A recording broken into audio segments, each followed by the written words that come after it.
So I would like to welcome you all to this very important meeting. For us is the first joint meeting of the joint intergroup on social economy and services of general interest. I think we have to be really glad about the fact that we have a full room today to speak about a subject that is of the utmost importance for our respective organization and for the MEPs that gave us the honor to support and create this intergroup. And I have the honor here to give, first of all, for the welcome introduction to the co-chair of the intergroup, MEP Maravillas Abadia from Spain. Before starting, I just want to make sure that you all benefit from the interpretation, English, Spanish, French, German, and Italian. So you can speak a lot of language, use it, don't take any excuse. There will be an open debate, speak up. And now, MEP Maravillas, the floor is yours. Muchas gracias, querida vicepresidenta Minzato, vicepresidenta Díaz. Thank you, dear Vice President, Madam Vice President Díaz, Madam Prime Minister, Mr. Antonio Pedro, and Madam Perez. I would like to thank you for this occasion to inaugurate this event as a co-president of this intergroup. For me, it's an honor to be able to share with you an initial reflection on the way the revision of the directive will impact our organizations. This topic is at the heart of the message we want to convey. We want to have a more sustainable and a more inclusive model. As you know, public procurement represents 14% of GDP of the EU. We are talking about more 2 billion euros per year. And it is a tool with an importance, a high importance. So with the mutual, the foundations are representing more than 16% of employment in Europe. Nearly 1,000 billion euros. And this shows that it is possible to combine economical prosperity and social economy. And if we all work together, we have a key in order to move forward for an economical transition, including everyone. But for this to work, we need more than goodwill. We need a political framework, a consistent framework, and a framework that works. I would like to underline that there is still some space to reinforce visibility and impact for the social economy. Despite the progress, there are some domains in which we can do more in order to integrate this sector in our policies in a more strategical way and in order to better use the tools that are available. That's why I would like to underline some actions that are essential and that should orient the next step for the European work in terms of public procurement. First, it is urgent to move forward on the European action plan and the commitments for the social economy. We need to set up a consistent vision, and we need to have procurement that are the basis of the EU and that shouldn't be used as a simple administrative use tool. It is indispensable to have an ambitious roadmap with shared ambitions, with clear tools and also a clear calendar. We also need to apply in a consistent way, in a transparent way, the tools that are available in order to guarantee that public procurement are aligned with the strategic objective of the EU, maximizing the positive impact on society. And third point, it is essential for us to adopt clear and efficient measures in order to support this transition. And for that, we'll need a simplification and procedures that are more accessible, more transparent. It is here important to target on sustainable procurements because this will improve social cohesion and will stimulate competitiveness and innovation on our territories. Social economy is an essential component in the EU, and it is also a motor in order to implement social rights, and we need to support that. One of the obstacles we are facing is the lack of familiarity of a lot of administrations. They don't know this process. They don't know actors of the social economies, or they don't take them into account. They don't see them as possible partners. And to that, we need to add that in several countries, we have a legal system that is fragmented and not sufficient for the social economy to develop. So without clear framework, without support, it is very difficult for these entities to be on a level playing field. So I would like to speak about two axes on which we should focus. The first is the institutional axe. We need to reinforce the space of the economical, social economy in the EU. We need a clear direction. The action plan of the Commission that encompasses many stakeholders, such as the Intergroup for Social Economy, shouldn't be underestimated and should have a clear direction. Now that we are reaching the revision, we can't go backwards, and we need to take it into account because it's an important sector for our economy. Second axe, the Commission has to continue to take into account this sector and taking into account us. Our economical model should head towards sustainability and social cohesion. And we also need to put people at the center. This is not new. You all know that I am from Murcia, and Antonio is also from Murcia, and so I want to put forward my region, which is an example of implementation of the social economy. We are focusing on the institutional acts at Murcia. So we have already spoken about that in October, in March. We are not reinventing the wheel. We are speaking about commitment. And we need to believe in that because there are regions in Europe in which this model is working. So I would like to come back to the question we are interested in.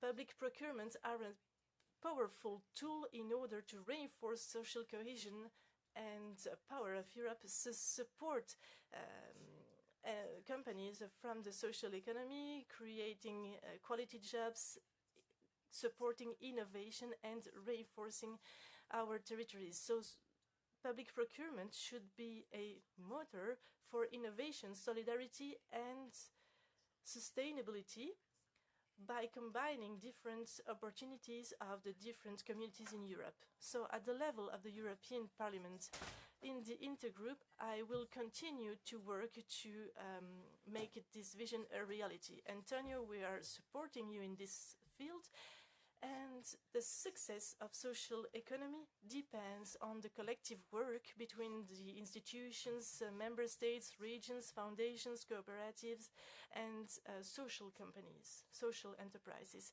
It is only together that we will unleash the potential of social economy in order to create a more equitable economy for all.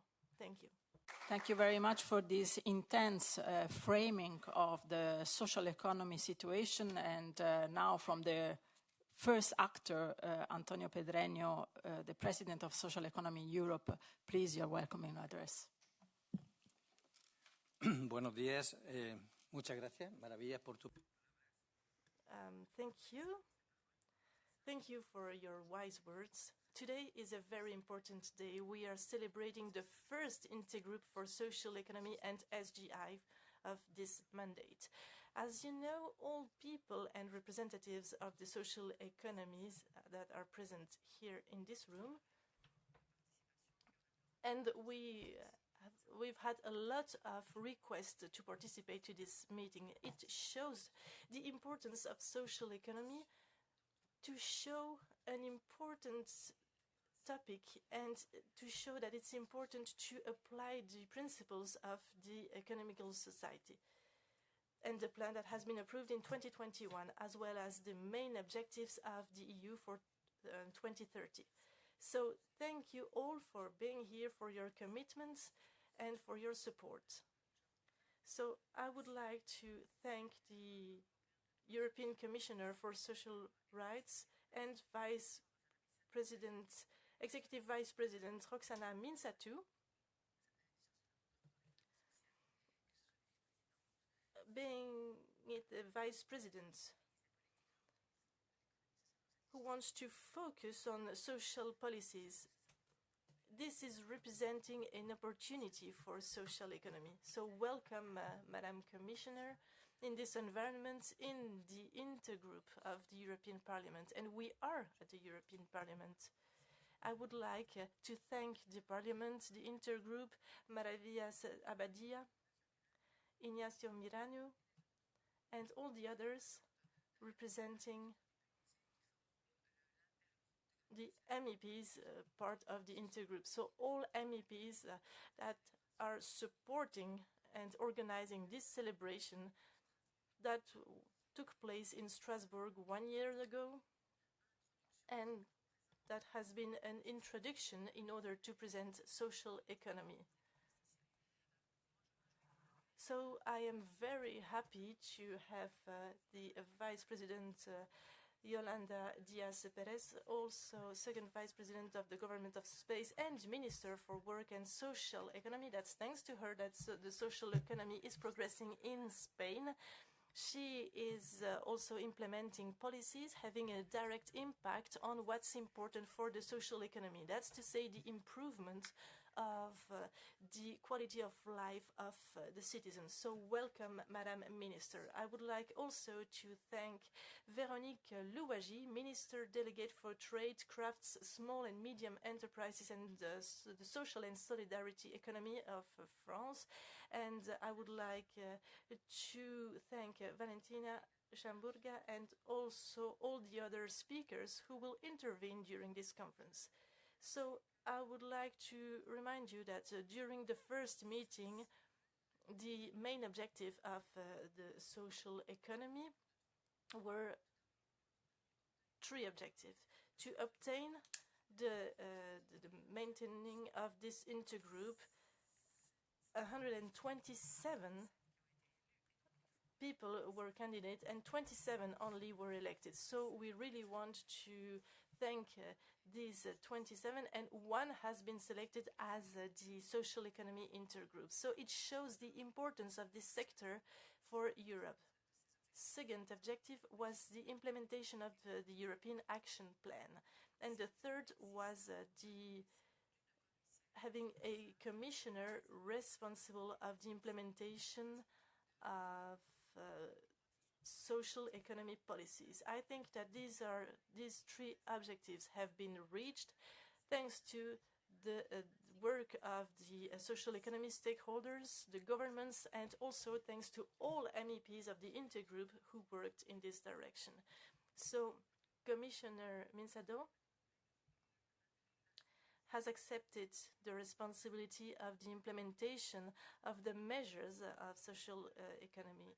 Madam Commissioner, you are an important person for the development of social economy, and we really want to thank you for your commitment for social economy. This contributes to a growth, an inclusive growth, contributing to innovation, social innovation and quality employment, which is essential in order to reinforce industrial autonomy and the resilience for regions, as well as sovereignty and prosperity. That are priorities of the European strategy, because that's the social economy who will struggle in order to be more competitive. And the EU is working with all member states, and at the same time it's important in order to develop sovereignty and prosperity that only the economy linked to regions and territories will reach. An action plan that was supported by two pillars, DG Grow and on the other hand DG Employment. The one was mainly on the company sides, and the other one was rather on the social economy side. But since the 1st of May, we have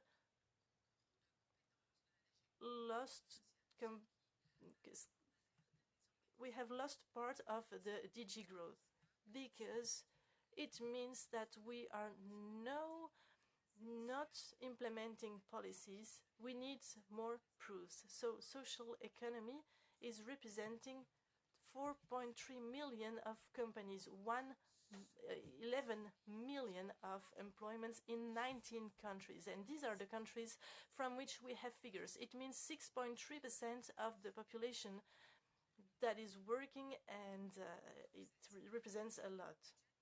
So it is similar to the budget of the Swiss government. So we are very worried about this loss on the European Commission side.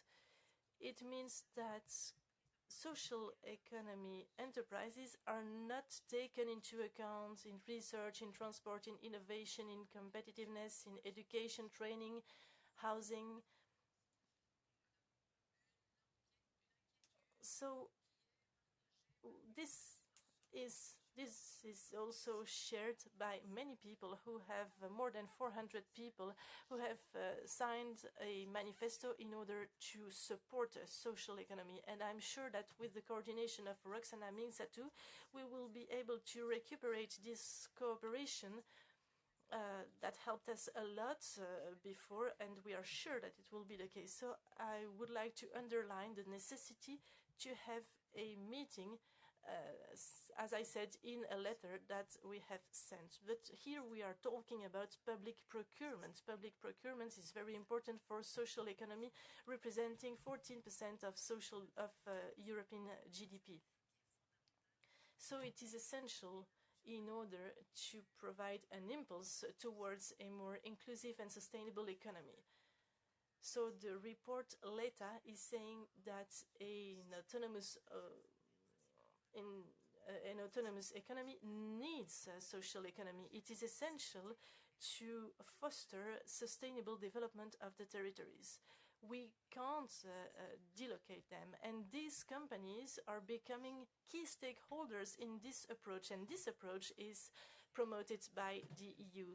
So an economy human-centered is very important, and this local aspect should be reinforced thanks to a higher participation of social economy enterprises in public procurement. This will allow to reinforce communities and will also guarantee growth, social progress of enterprises, if these social economy enterprises could play a more important role, because they are playing a very important role for a prosperous economy. It's the only economical model that will answer to crisis, food crisis and other crises. And this dimension is the dimension that will allow us to affirm categorically that when there is a social economy, there is a better well-being, less inequalities. When there is social economy, there are more employment, and these employments are of quality. So it's very important to reinforce growth and to have a better Europe for all. We need to raise awareness on this social economy, and we also need to propose measures to develop social economy, and that's the objective of the day we are organizing in Murcia with the MEPs, because Murcia has been designated Spanish capital for social economy thanks to the support of our labor minister, and we share that with all social economy stakeholders. And I conclude, I would like to thank all the institutions and all people who dream of a social economy, a prosperous social economy. I think that today more than ever we need to explain the role of social economy in Europe, and I'm sure that we will succeed.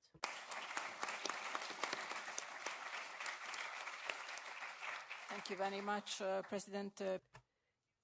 I will leave to our President, Pascal Boulot, in the conclusion to speak about the SGI economic model, but surely what we share here are values. We share the same values for a prosperous and inclusive Europe, and I think that is a very big opportunity we have now to hear from Vice President Binzato.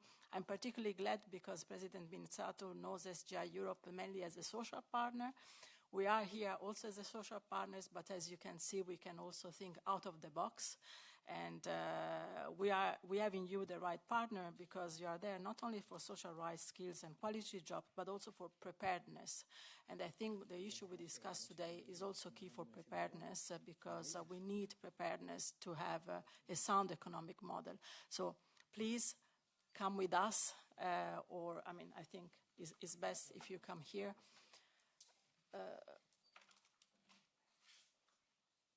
You need to go that way because, we made the decision to make a bit of sport for our speakers there. Come here with me.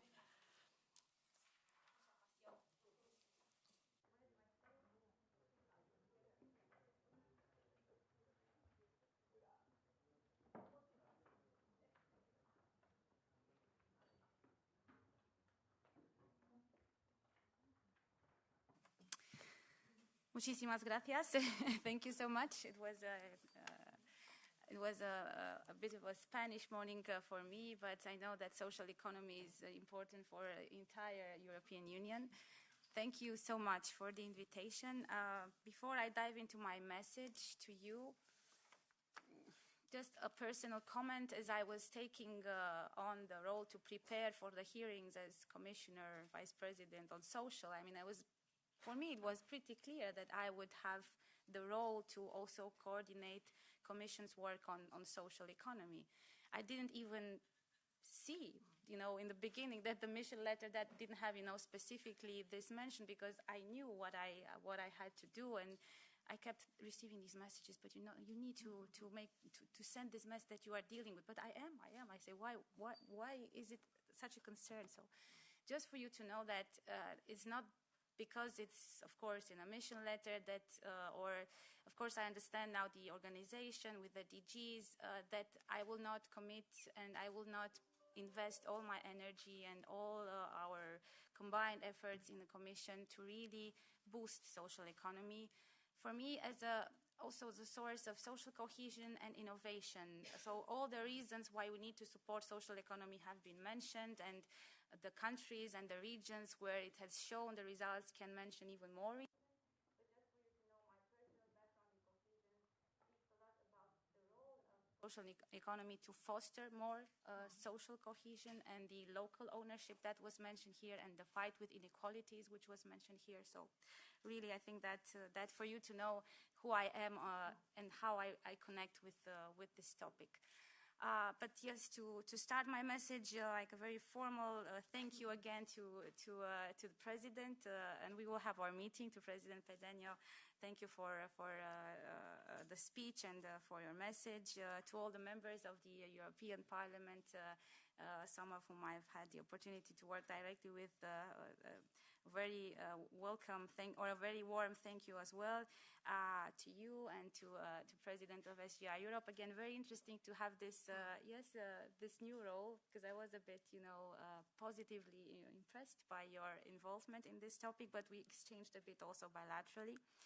I think that it is important that we mention that we are now in, of course, the mantra of we need to be competitive. What do we do? What do we do to be more competitive? Some of us, most of us, say also we will be competitive through our European social model, through our European or social market economy. That's why many times I say Commissioner for Social is also Commissioner for Economy in equal measure, because economy means, of course, the people, the social dimension of it. It's not that they are separate, dimensions. But indeed, we need to focus on that model of competitiveness which takes us towards the types of social progress which Europe has been championing throughout the past decades. That pathway that takes us towards full and quality employment and less inequality, as it was mentioned here. And this is why I strongly believe that the entire social economy ecosystem, with its more than 4.3 million entities that are involved, that employ some almost 12 million people, really embody an important ambition that is enshrined in our union treaties. I will also underline a clear fact that social economy for me, of course for you it's not the case, is not a niche discussion. You've mentioned the economics of it, the business part of it. 6.3 of the employed population in the European Union employed in a wide range of economic sectors, from agriculture to construction to reuse and repair to waste management to wholesale, retail trade, energy, arts, culture, financial, insurance activity. So it is a model that is transversal, penetrating all types of economic activity and all types of fueling of our European economy. And of course, crucially, what social economy does in specific ways is that it fills market segments that are underserved because they are not perceived as profitable. Not only that, the difference with traditional business is also that these models add value to local economies and societies because they are deeply rooted in their communities and aim to and manage to serve them in a better way. And finally, why social economy, or what is the added value of social economy from my perspective as well, but not the least important, is that social economy businesses have the unique features in how they are governed, in how they allocate profits, and of course in the way that they deliver impact. Having said that, I want to emphasize the fact that this Commission is committed to continue building a strong social economy ecosystem in Europe, scaling up what has already been proven to work and supporting social innovation so that it can have a greater impact. I truly believe that this is a model that reinvests profits and surpluses in social and environmental objectives at the service of both collective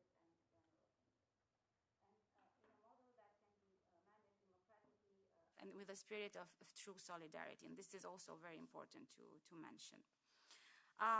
Going to a topic that has been mentioned here, and I think it's very relevant, the review of the Social Economy Action Plan, the midterm review.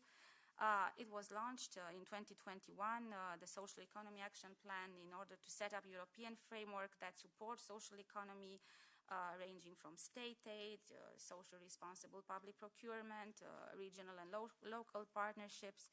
Of course, the action plan includes also a strategy for business support in order to improve the access to funding, to boost social innovation. We've looked at the implementation of the action plan. It is progressing well. Most of the actions, 63 actions announced, have been implemented or are underway.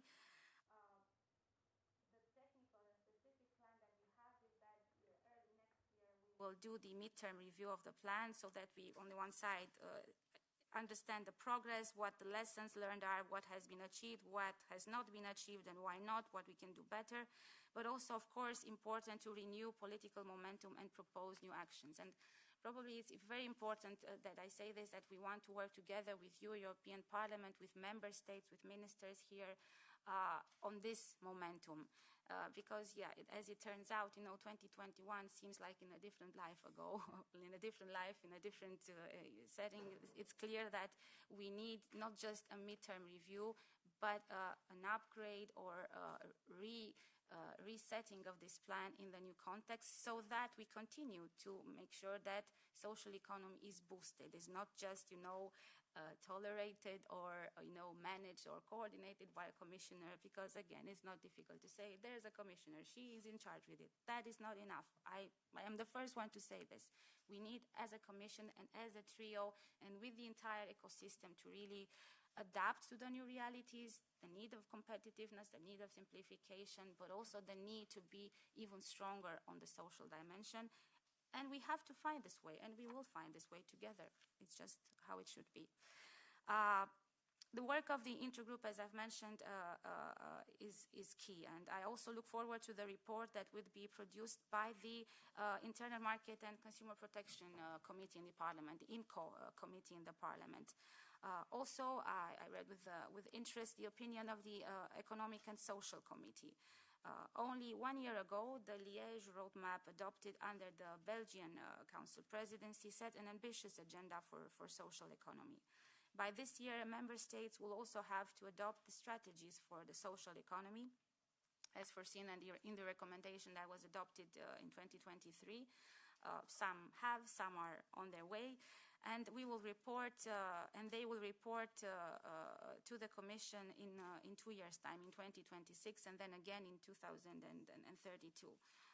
On this, I would just mention that, again, coming from Romania, for you to know, maybe to some countries these tools seem soft, but they are not soft. They are very important in order to spread and to boost this model, especially in those regions of European Union where it has not yet caught up. So it's really important to look at these recommendations as a really important tool, and that is my intention as well, to use them to the maximum so that we move forward. On a bit the core topic of today's meeting on socially responsible public procurement and the services of general interest. Yes, in the European Union, I think public procurement is a very important part of the business turnover of our economy. 15% of the EU's GDP, some 2.5 trillion euros each year, involves 250,000 public buyers. So public procurement is a big part of our, let's say, the soundness and the strength of our economy. And from this perspective, I think that this market should be indeed a key instrument to promote social value and to enhance social capital. So it's really important that we focus on how we tap into this market. And again, I can speak with you many hours about Romania's experience and Eastern member state experience with public procurement. We see that in many member states, public procurement systems still favor the lowest bidder, the lowest price. It's the criteria that is mostly used. Even though we have guidance, we have models to boost the use of social criteria, we need to go in a more efficient direction. Because it's still limited the way that we use public procurement to favor the social and environmental considerations, but also keeping it simple. So this is a bit the balance that we need to have. Of course, we do see many local, regional authorities, many cities that have realized the importance of strategic public procurement so that they can meet their social needs, but then there is a lot of room to improve. We are in the Commission working, and this is an opportunity indeed, on the revision of the Public Procurement Directive. This is under the coordination of my colleague, Executive Vice President Stéphane Séjourné. I think it's important that we ensure that when we have public money that is spent, we are also able to provide a service to our citizens. Only companies complying with EU labor standards should be the ones to receive public money, and this is an important part of our model. Working with the Public Procurement Directive revision now, I think it's also, as I mentioned, a moment to find ways to simplify to the benefit of both the bidders and the contracting authorities, especially local authorities with lower administrative capacity, to have this in mind, because it's important, especially in social economy. We mentioned social cohesion, to have an impact in the smallest or in the underdeveloped regions, communities, where usually you will not have the same capacity in the contracting authorities. So as we think to the ways into which we want to contribute to improve the public procurement directives and to boost social economy use, I think we should find ways so that also on the one side, bidders are not scared off by lengthy bureaucratic procedures, by costs that are connected to the bidding procedures, but also so that public authorities are not all the time forced to go to external expertise, to hire private law companies in order for them to be able to deal with the procurement administrative issues. Anyway, in terms of this process, the revision of the procurement directive will begin with an evaluation of the current directives that go back to 2014. And again, I tell you, I worked directly on that. I was a I was implementing the 2014 directives as a president of the procurement agency in my home country. So with great illusion, with great expectations, with great passion, I'm really happy to use that experience and what worked and what didn't work in our work on social economy, just for you to know. And then after the evaluation, which is to be done in the third quarter of this year, we will follow up with a legislative proposal next year. I would just say again, count on me, count on my services, count on me, not just the Vice President or the Commissioner for Social, as a partner in the Commission, as a stakeholder that very well understands the needs in the local communities, the needs in exactly those areas where social economy has not taken off and has not become the star of the economic ecosystem. And thank you again for having me today. And although I heard your reservations about the organizational chart in the Commission, again, count on me to create and to boost our teamwork in the Commission, to have the programs, the calls for proposals, the support as close to to your ambitions and our ambitions as possible. Thank you so much.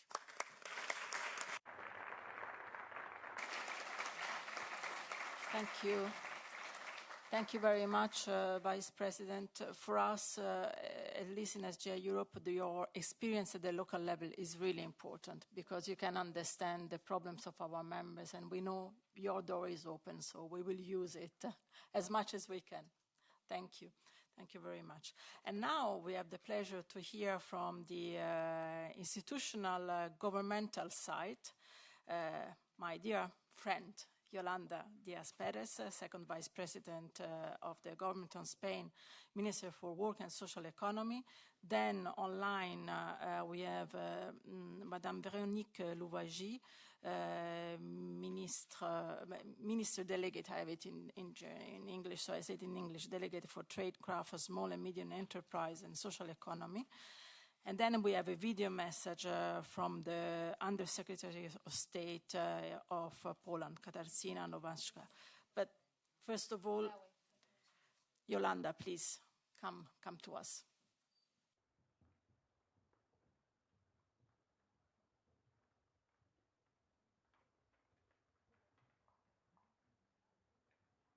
And this is a feminist panel, huh? We are all women.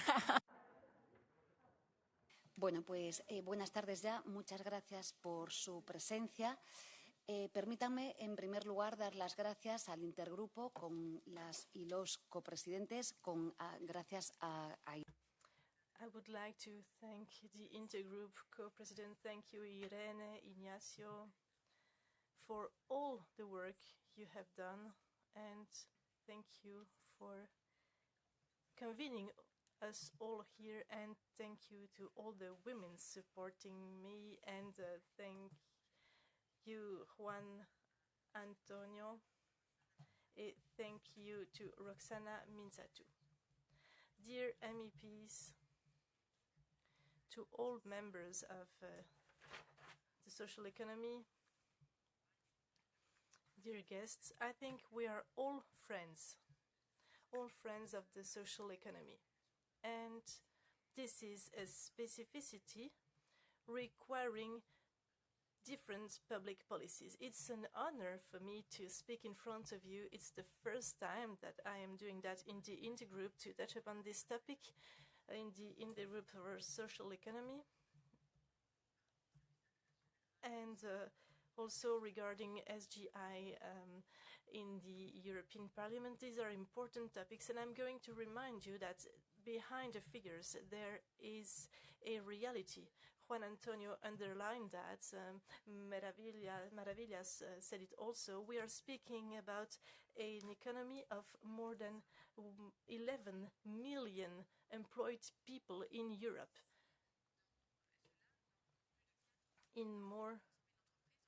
With more than 4 million companies in Europe. So with this, we understand the importance of social economy in many member states, and in the whole Union, it's essential for the future. I would like to congratulate you for this work, for the renewal of the Intergroup. I think it's very important, And it's great news, and it shows the commitment of the European Parliament regarding a transformative agenda that should place social economy at the center. When we are saying that it should be a political priority, a public priority. I think,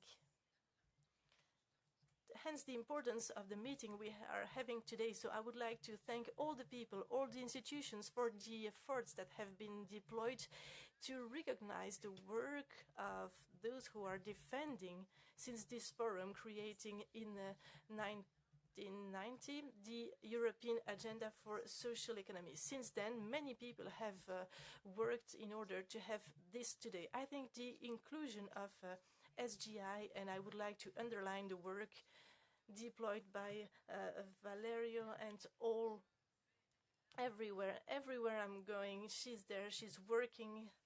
And I would like to start with saying that it is more necessary than ever to avoid uncertainties on the European projects. So when we have uncertainties, we should head towards social economy. When we are having wars for the customs, that are huge errors, economically speaking, that are a catastrophe for the whole world, more than ever, the power of social economy is essential. There is no economy that is more resilient, a more cleaner economy, a more humanist economy. There is no economy that is concentrating more advantages representing the European project. During the last legislation, I think we have done an important work with the former commissioner, and no thanks to the Vice President Minsatu. So as we have said, the social economy has been recognized as one of the pillars of the European industrial strategy. I remember those debates. We worked a lot in order to reach that. We also set up the action plan. I worked with Commissioner Asmin a lot of hours, long days. So the working plan for social economy, this is our main task, implementing this plan. And the first recommendation of the Council at the initiative of the Spanish presidency, I was speaking with Irene, the president of the Intergroup. It is essential to develop that. It is a first commitment and the first recommendation on which we agreed has to be implemented. So social economy is producing stable employment and is improving social cohesion, as was saying Juan Antonio. It is based on the local level. It will also allow to fight inequalities between North and South, and this gap of inequalities that has been hindering the European project in this time of uncertainties.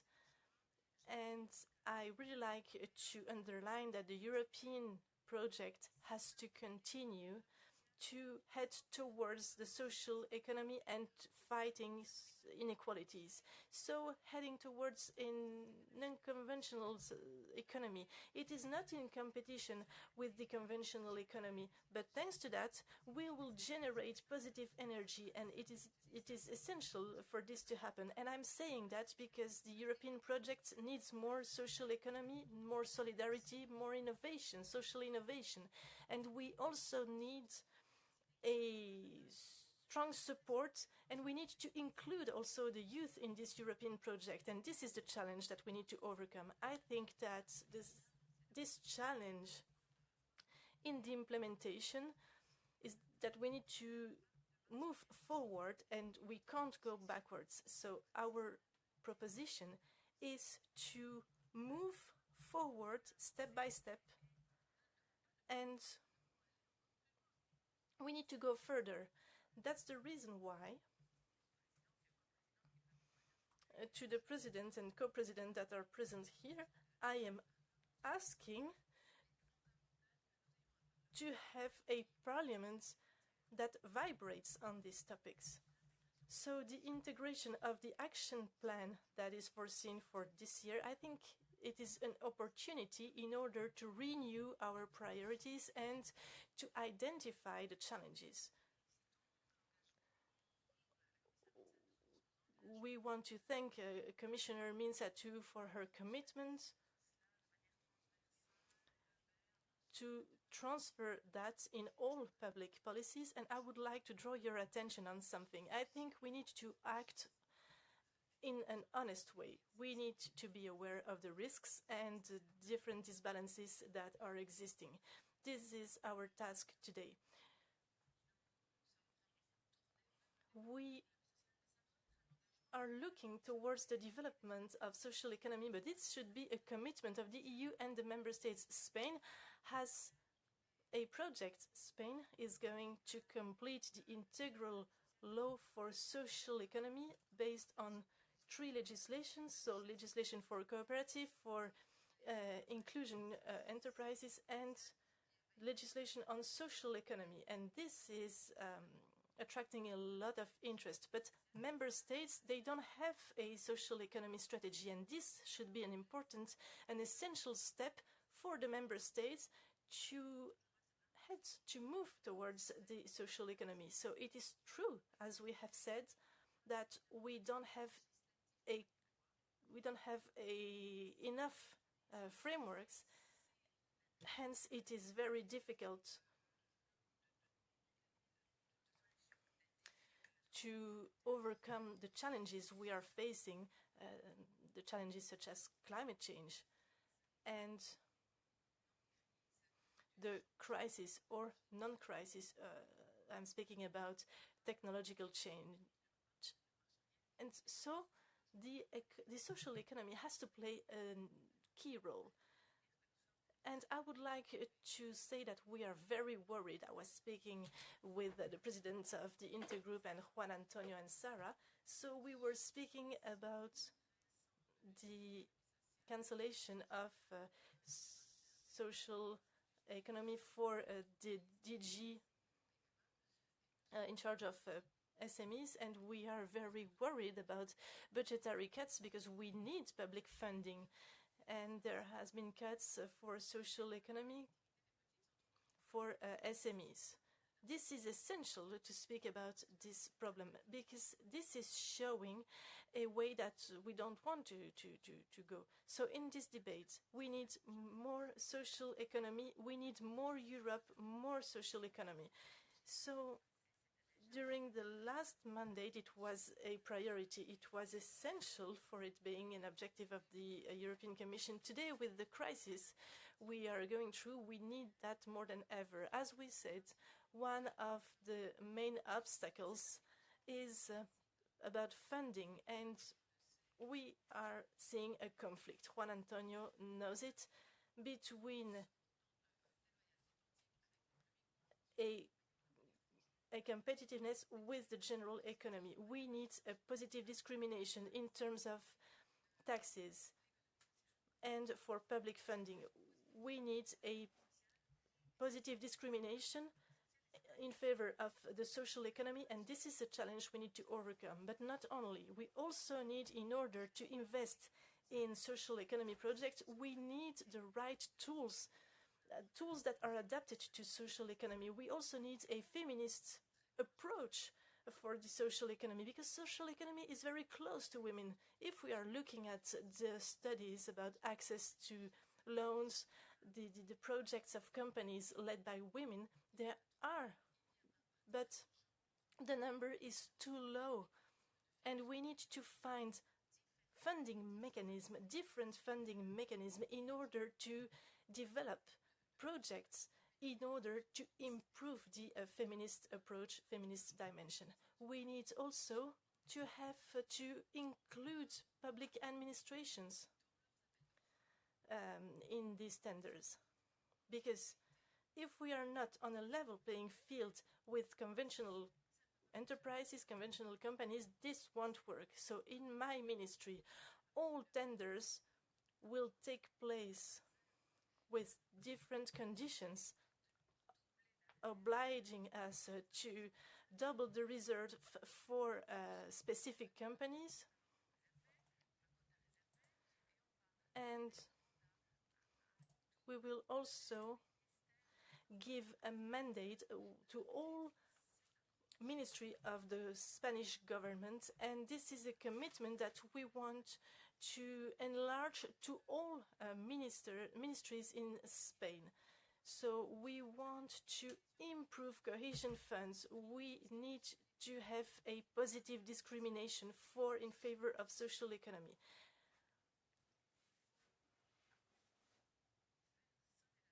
And we need to raise the alarm because we need to work on the general government in order to correct the disbalances for social economy. We can't only measure the impact economically speaking, so we need to review the concept of social economy. We need to review the size of the companies, and we need to have more companies in social economy, and we also need to have public procurements as a central axis, because this is an essential tool. This tool is essential for the growth of the sector, quantitatively speaking and qualitatively speaking. So we are speaking about a resilient economy, but I would like to insist there are a lot of normative, legislative, administrative obstacles impeding the participation on the level playing field. That's all that we are asking for the rest of companies. And this is the element that we would like to add. So we need to do that in our speeches, in all our interventions, and we also need to apply that in the norms, because it is not normal that part of the economy has access to public resources, and why would the social economy not have access to these public resources? This is an important, fundamental sector in the European Union. So why is this economy lagging behind and excluded from public procurement? I am very, very happy, and I thank you. And I would like you to commit towards the social economy, to work with the highest European institutions in order to allow access on a level playing field to public tenders for companies that are working within the social economy. This is a very important step. We are in a historical discussion, and I think that we need to reinvent Europe, and we need to become a better Europe. Time has come to wake up, socially speaking, with the social economy, and to have a public procurement at the center of our work. Valeria, we need to be very, very clear. So the social summit of Porto that will take place in May and in Porto will also be an opportunity. So my French colleague and also all the other authorities, I would like you to commit towards that. If there are cuts in funding, the strategy won't work. And that's why we need to commit towards a social economy. We can't go backwards. We need to go step by step forward.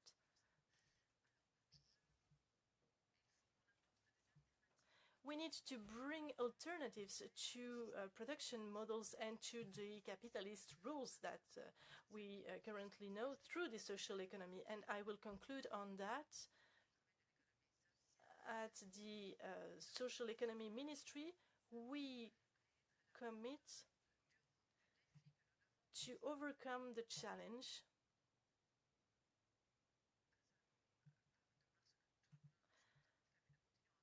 not only with all the job that has been done, but we want to improve the country. We want to improve the strategy of the social economy up to 2027. There are some legislative reforms that will be completed this year. And in January, we launched in San Sebastian the first hub pioneer for social economy. The name is ASEP. And it is the only international center for research and perspective for social economy.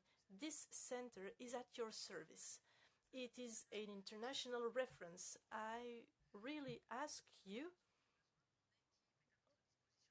to ask this center to visit our center. It is essential for you to know that this center is existing and that all the resources of this center are available for you. There are some researches, some results, a lot of tools, and this center is in Euskadip because it is an autonomous community that has a lot of initiatives in the social economy. As you know, we are the only member state of the EU who has a strategic plan of more than 2 billion euros dedicated to social economy. And I have the honor to say that this plan is well implemented. This is a commitment to more than 2 billion euros for social economy. And this is very important to implement public policies. And all this plan has been implemented in favor of social economy.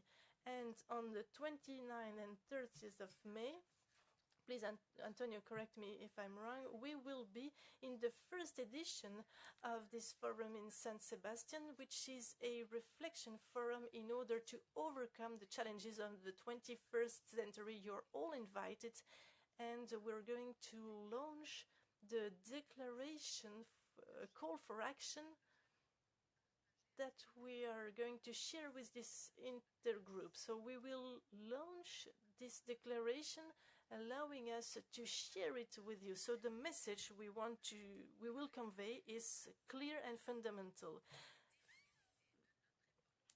We are facing a lot of inequalities currently.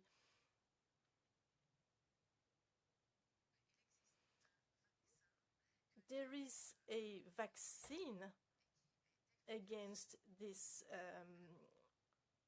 disease of inequalities, and this vaccine is the social economy.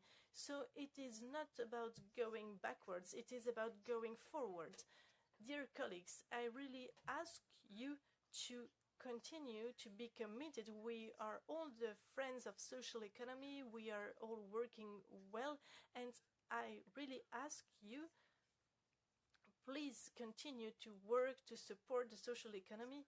And I know Sarah and I know Juan Antonio, I know about their commitment in this direction, but we need to work for a political recognition, because without visibility we don't exist.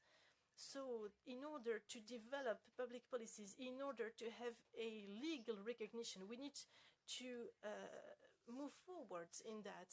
We also need a financial recognition of the social economy, because as the founders of Europe said, Europe is created thanks to crisis. And for me, it's clear that the future and the present of Europe depends on a better social economy. So a model that should work with a social economy.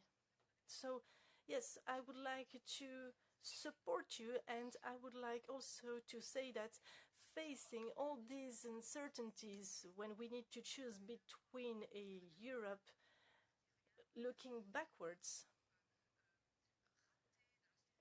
looking towards austerity that has created inequalities, a very sad Europe. And we also have the experience of a better Europe, a Europe in which we fight at EBSCO, a Europe in which we launch different mechanisms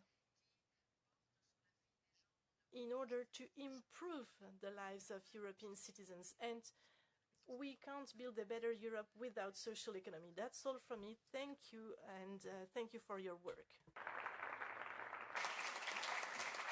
Thank you, Vice President. Thank you, Yolanda. And now I leave the floor to Sarah, who needs to keep the transition with our institutional guest. Thank you, Valeria.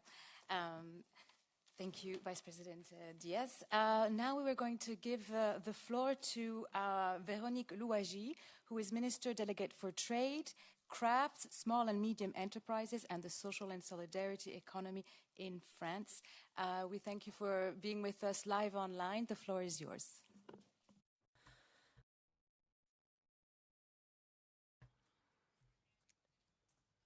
Mr. President of Social Economy Europe, Madam Vice President of the Intergroup, Madam Vice President of the European Commission in charge of the social rights and skills, Madam Vice President of the Social Economy for Spain, dear MEPs, dear colleagues. It's an honor and a pleasure for me to speak to you from Paris as a French Minister for Trade, Crafts, Small and Medium Enterprises and the Social and Solidarity Economy. Your commitment aiming at revisiting the European Directive on Public Procurement is key, as has been reminded by the people who have spoken just before me. Indeed, this is a major driving force that can not only strengthen solidarity and social economy in Europe, but also to design a Europe which is up to its values that we all share, which are solidarity, social utilities, the respect of territories and of the people. I take good note of the wish, the will that has been expressed this morning to work as a group collectively on all these subjects, and I make the same commitment, and I welcome the commitment of the Vice President, Roxana Sonantu, which is to put the social economy at the center of all the policy of the European Commission and to strengthen the link, the connections between commissioners and the member states.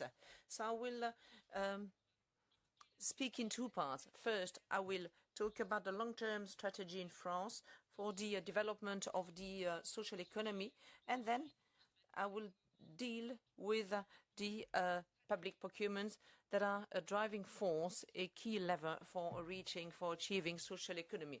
As to the long-term national strategy, in France, the social and solidarity economy accounts for 2.3 million employees, 221,000 institutions or entities, which is that are very much present in specific sectors: social action, health, sport, culture, and education. In many regions, especially those with priority neighborhoods and rural areas, the social and solidarity economy contributes to cohesion, to creating jobs, and to be at the service of citizens.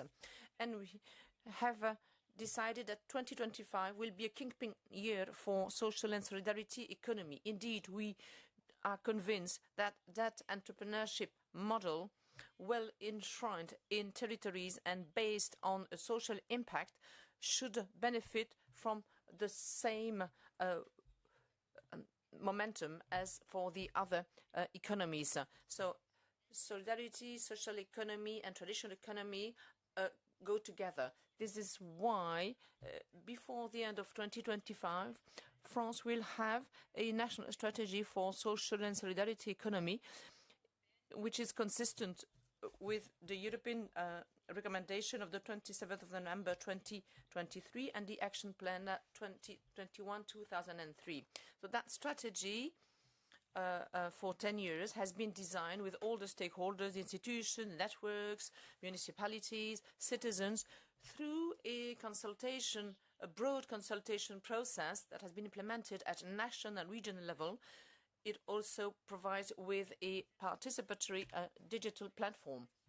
Strategy is in line with the European Action Plan published in December 2021 for the 2021-2030 period, aiming at strengthening the role of social economy in the European economy and to create a more favorable framework for development. And the midterm review, by the way, should be published at mid-2026. And France, with other countries such as Croatia, Greece, Portugal, and Wallonia and Belgium, have benefited since the 31st of March of a technical support instrument, thanks to the support of the European Commission that I would like to thank for that. So that technical support will be delivered and will be a support for 10 years. It will contribute to the designing of the national strategy on social economy. A satellite account will be created as well to better measure the impact of social and solidarity economy on our economy, and also to strengthen the visibility of the social economy through an ambitious communication strategy. That strategy will also help to make the social economy more visible.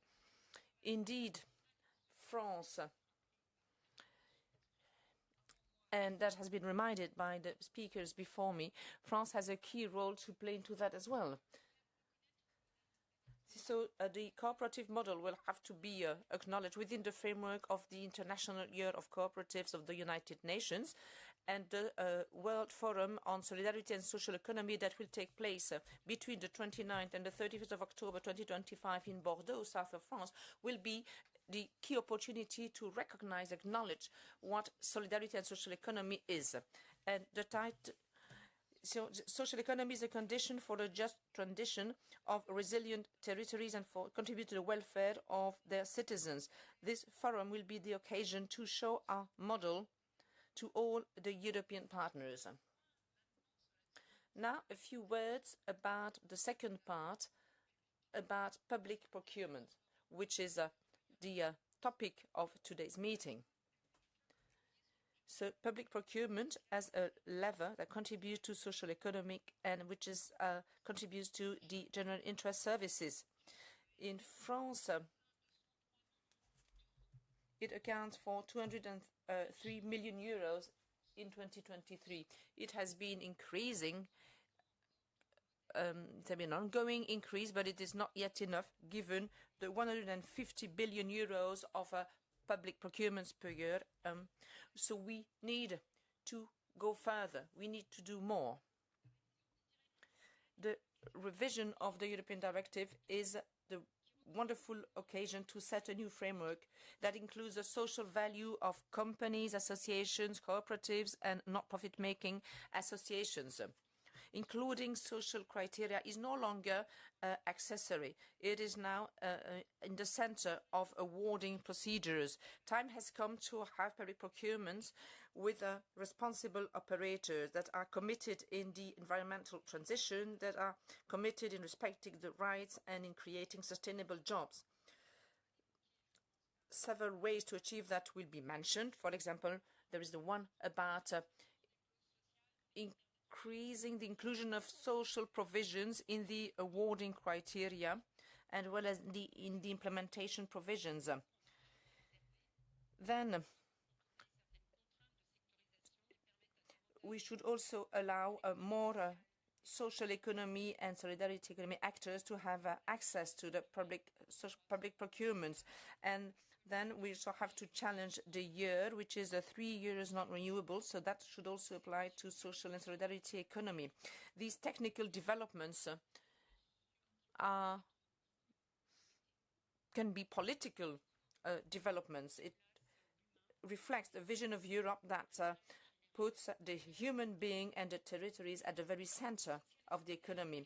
A social and solidarity economy must be the compass for major transitions. So the transition that our continent is going through, so ecological transition, demographic transition, industrial transition that require new responses. and the economic and solidarity economy is part of that. The ESS, the social and solidarity economy proposes jobs in the field of food, crafts, recycling, support jobs. These are jobs of the future that are meaningful, that create ties and resilience. And also because SSE is a powerful solution to cope with the demographic challenge. We take care of the elderly, we support families. We want to propose new models of housing, shared housing, social support.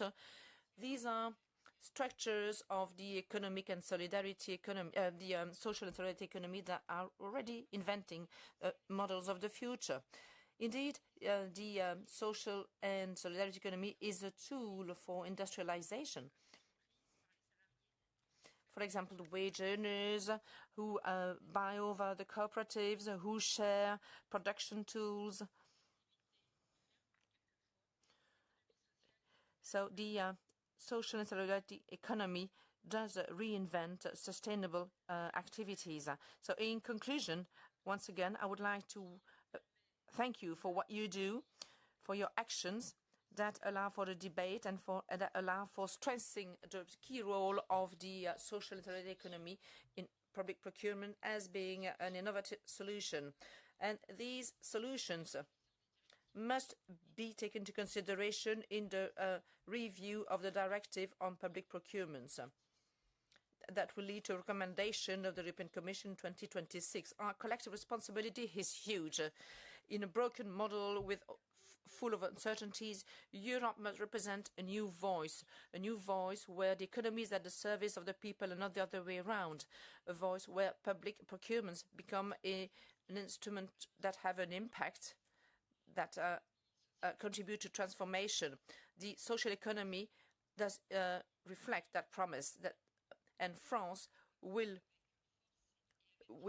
be ready to contribute to that with hope and strength. And I would like to thank all people here present, all the ministers, vice ministers, all the people that have spoken to demonstrate that we are strong enough to develop that together. Thank you.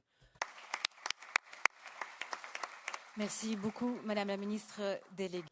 Thank you, Madam Minister. So we are a bit late. So we had a video from the Undersecretary of State of Poland, who is in charge of the Ministry of Family, Labor and Social Policy for Poland. But we are running so out of time that we have decided we're going to disseminate it on our social media and send it to all of you so that we can leave space for the roundtable and for the discussions from people from the sectors and also from MEPs on the topic of today, which is public procurement. So I call at the table Ignazio Marini, who is co-chair of the Intergroup. I also call the speakers, Alain Coeur, Nadine Fischer, Anna Umbellino, and Luigi Del Giaco. The floor is yours.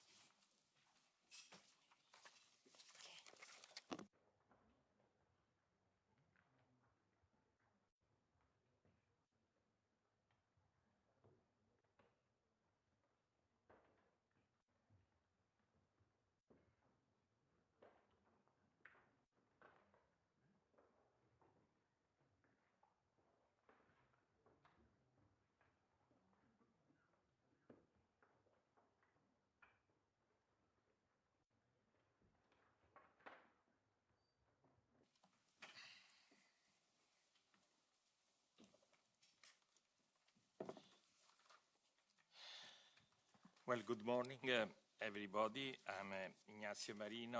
I'm a member of the Parliament, and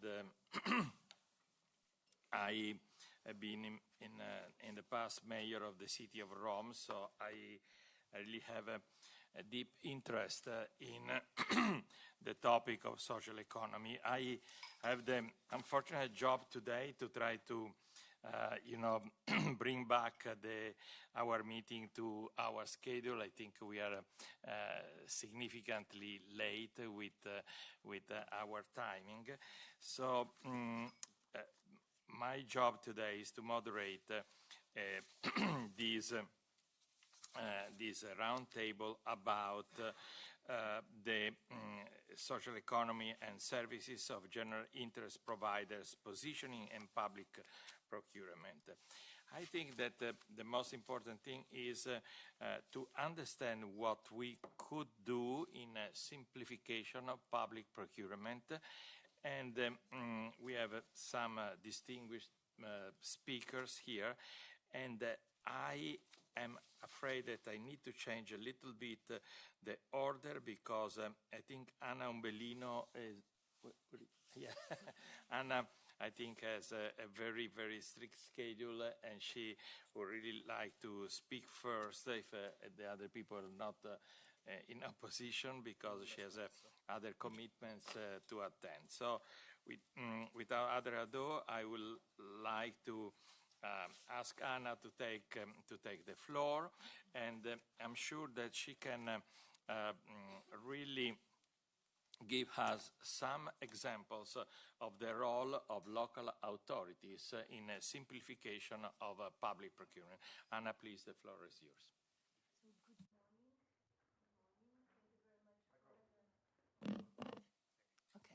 So good morning. Thank you very much for the opportunity to make part of this polyphonic conversation. I beg your pardon because I will have to leave earlier, so I will try to escape smoothly. As it was mentioned before, I will speak on behalf of REV, which is an European organization that joins regions, cities, and social economy entities. So my intervention will be therefore grounded in the experience and voice of REV members, which perform a lot of small-scale experimentation and also has created a quite consistent corpus of knowledge towards specific issues. My intervention will be also rooted in the main conclusions of GECE's working group report, which examined the 2014-24 EU Public Procurement Directive, extracting specifically from that report of collective authorship insights regarding how the current EU-level regulatory framework is serving local authorities' mission to assure quality of life and well-being to all citizens. So I will try to focus on 6 bullet points, which I entitled Local Duty, Local Freedom, Quality First Procurement, Social Economy Ally, from a competitive tender to a partnership-based logic, bridging social responsible public procurement gaps, and last but not least, non-legislative measures. I will try to keep the schedule and to make just some reference to these 6 main points. So first of all, I believe it is important to remind that that local authorities have actually a legal duty to safeguard citizens' quality of life and well-being, and therefore need regulatory freedom to organize the essential services of welfare and inclusion. I would like also to remind that services of general interest are, by definition, those that fulfill this public mission, this public duty. For instance, a local authority should be in the position, we believe, to offer the best possible meals to school canteens based on the best quality and freshness of products and not in the best monetary offer. As a result, we claim for a procurement framework where autonomy is reflected. Secondly, services of general economic interests must be defined by citizens' needs, not by lowest price. For instance, and as we asked for concrete examples, I would like to allude to a program, a sustainable school meals program that is being performed in several medium and small cities all around Europe. One of the examples that I picked is an illustration of this quality first logic, with 12 lots giving weight to freshness and product samples, not price. This program buys all school meals ingredients from SMEs and organic farmers, ensuring short supply chains and high nutritional value, delivering meals, a lot of meals a day across many schools, and at the same time stimulating the local social economy ecosystem, since a significant amount of the meals are made and delivered by social economy entities anchored at the different communities. In my city, this program is actually running. So to guarantee the quality first logic, compulsory lotting and reserved shares for social economy bidders is hence advocated. Plus, social economy is, we state, the key partner for delivering local and regional authorities' public mission. Social economy entities are defined by the Commission as carrying out activities in the collective or general interests. Therefore, privileged access to SGI contracts should be given, and the GECES working group urged the EU to make Article 20 reserved contracts mandatory and merging with Article 77 so that a minimum percentage of all procurement budgets is set aside for social economy bidders, creating therefore an obligatory quota. It also claims that the list of social services eligible for the light touch regime should be extended. And in addition, it also states to lengthening contract duration so that integration pathways are not interrupted. As previously alluded, we also recommend to oblige contracting authorities to break larger contracts into lots to give SMEs, cooperatives, WISEs an opportunity to access. Also to recognize legally the co-design collaborative procedures as an alternative to standard tendering for SGIs. And regarding that specific issue, I would like to emphasize the importance to move from a competitive tender to a partnership-based logic.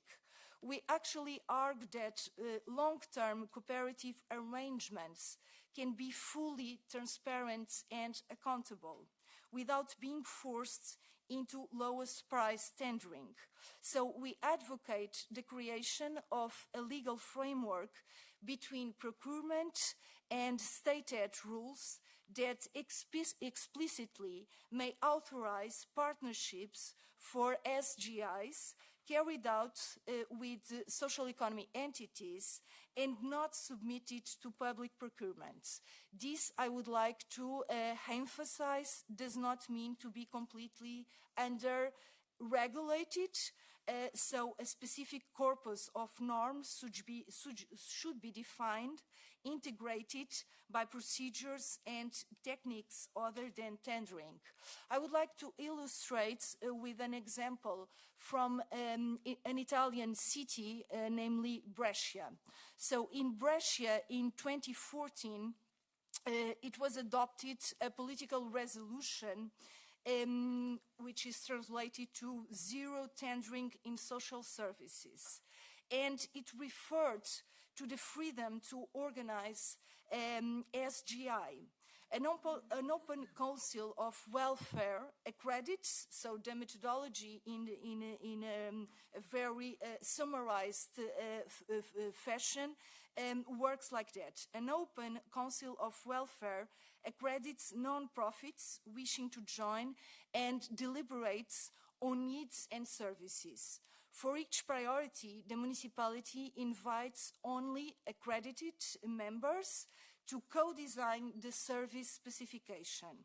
The co-design group sets the location criteria and services and then directly entrusts to those partners, replacing classic tenders with multi-year cooperative agreements. The city, and I will just finish this small example, reports as an impact, as results, the lower transition costs, more integrated projects, and a stronger social economy ecosystem. So this example reinforces their recommendation for a legal framework for co-design partnerships for SGI, emphasizing this strategic dimension. I would like just briefly to focus on some gaps that we have identified when we were conceiving the allotted reports within GECES, and how can, in our perspective, those gaps be overcome. So, first of all, we identified that social and environmental clauses remain in many cases optional and are actually underused. So our proposal is to make Article 20 reservations compulsory, to introduce local impact clauses, among other measures. Another gap that was also identified is the fear of litigation and lack of legal clarity. That was mentioned by several entities. And the solution for us is to issue an explanatory communication and create specific SGI partnership regime. Another gap is the administrative burden, which was also mentioned previously this morning. And this administrative burden impacts mostly small providers. And it has as consequence the exclusion of SMEs and many social economy entities. So a positive answer to this gap would be the mandatory lotting and reserved quotas, also longer contract terms. Another gap that was mapped is the inflation risk, which erodes service quality. And regarding that specific challenge, we recommend price revision clauses to become also obligatory in all long-term service contracts. Just to conclude, I would like to mention some non-legislative measures that were also pinpointed. So, behind amending the directive, some non-legislative measures were also recommended by this working group, namely national help desks for regions and municipalities, training for procurers and social economy entities, peer learning and capacity building platforms, a dynamic EU database of good practices, and also EU and national observatories and ongoing evaluation of social and environmental impacts. And in cutting a long story short, those were the main conclusions that we came to. Well, thank you very much.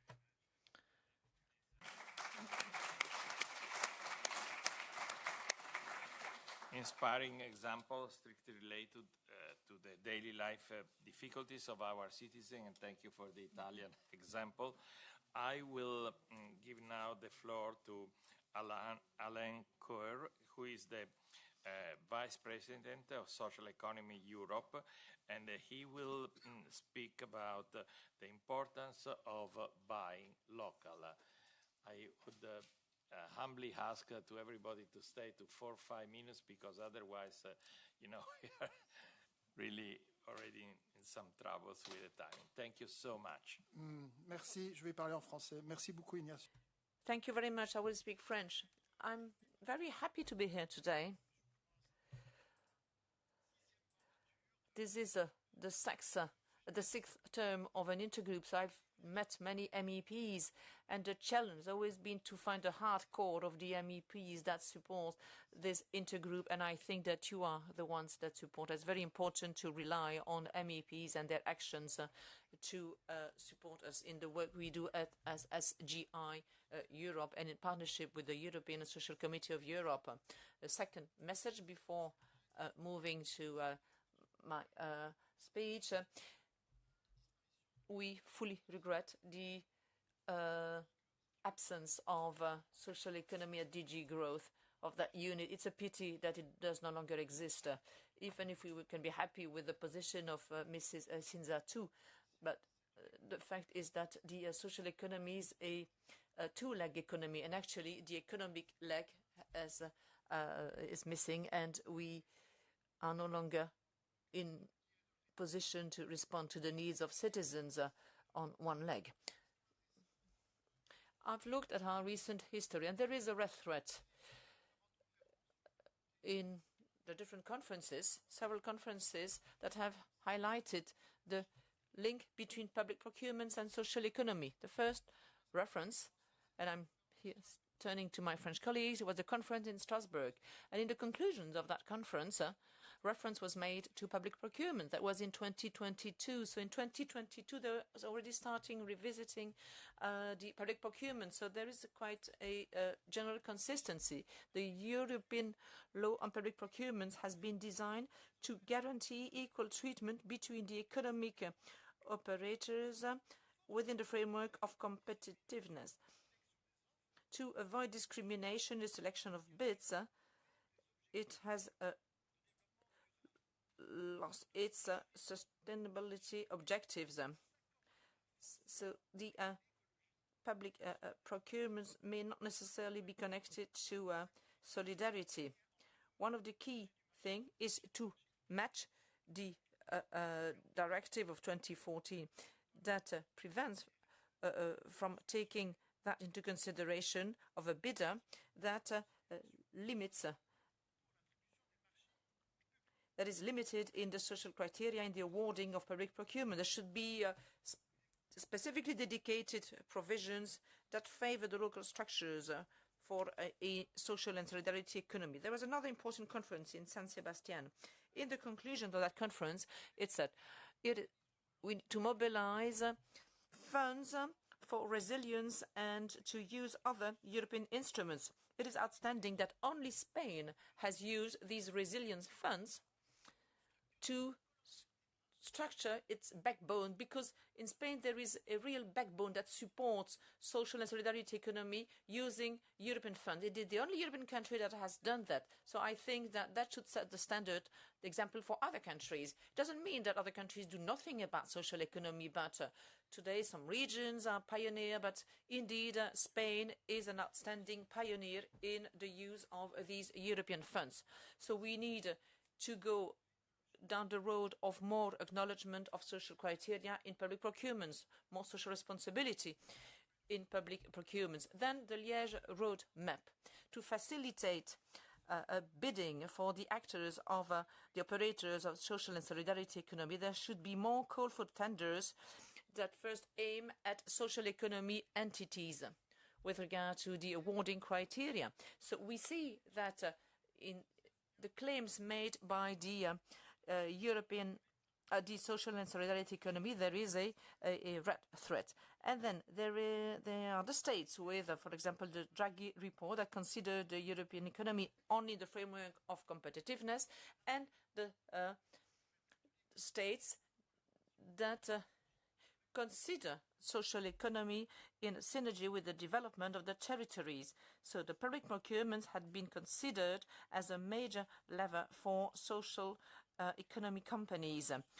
A second report, the social impact on public procurements, can EU do more? In that document, it was said that in most awarding authorities or member states, they still award procurements above the threshold set by the European Union only take into consideration the lowest bid.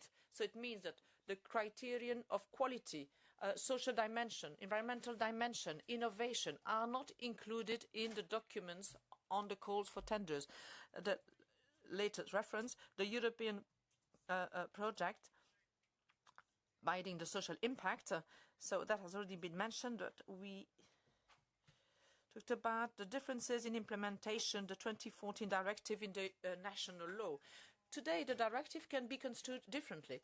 It can be either something that encourages the social economy in some countries, while having other references in other countries. So we have countries that transport the directive, but with different approaches. Then, and I will end with the opinion of the European and Social Committee, for which I've been the rapporteur. Several aspects have been underlined, and I don't want to be too long, so it has been asked to include in the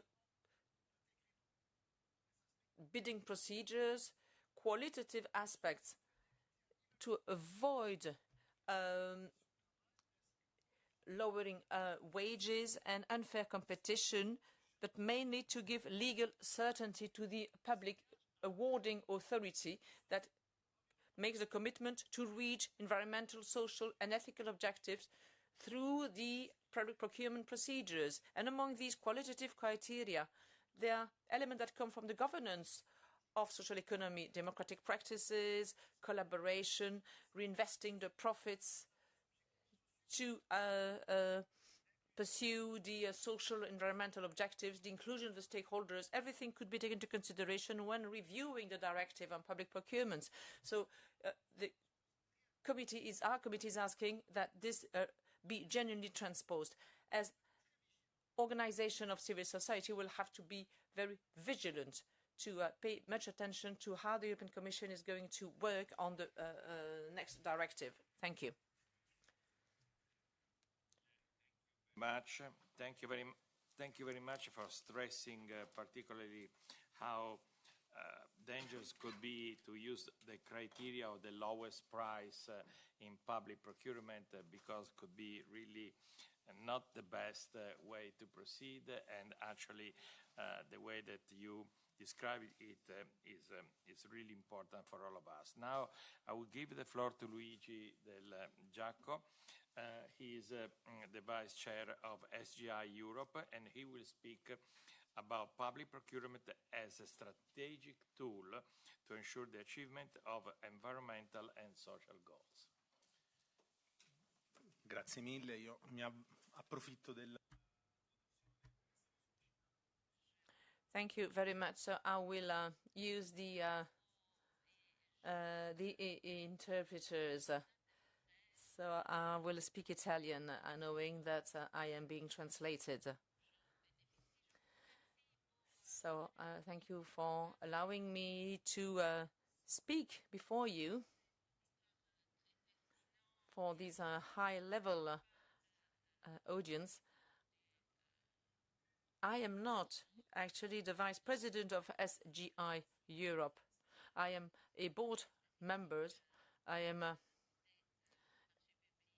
am part of a committee specifically dedicated to public procurement.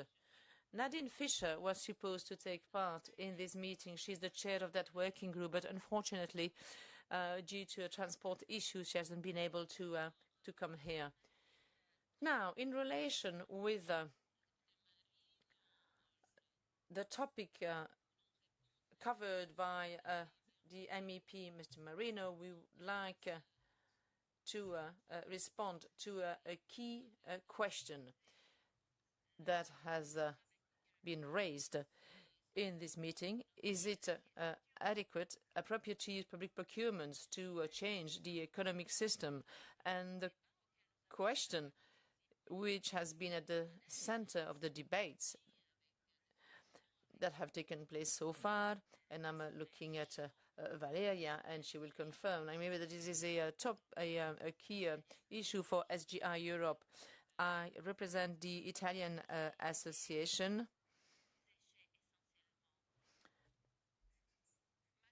of the Waste and Energy Department. So can we use public procurement as a strategy to boost social economy? Well, to answer that question, another one should be raised. What is the aim of the legislation? Why should there be such a legislative framework for public procurements? Public money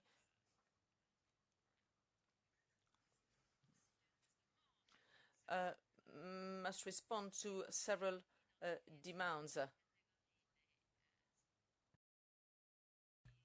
There are three categories: contracting authorities, the economic operators, the bidders, and the legislators. They all give a different response.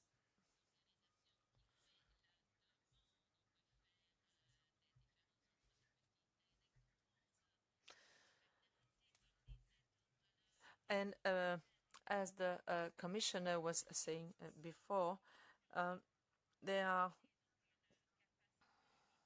several dimensions. There is the issue of capacity. So depending on the group, depending on the entities, the objective will be to simplify as much as possible the public procurement procedures. And that could include criteria on the way to use public money and to consider public money as a burden that could jeopardize the capacity to act. For a public or non-public entity,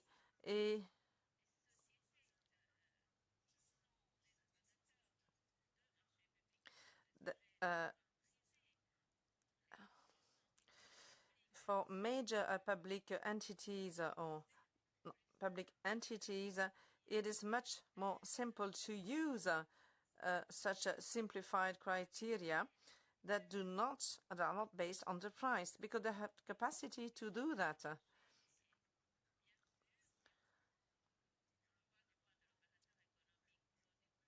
So the economic operator, the economic actor,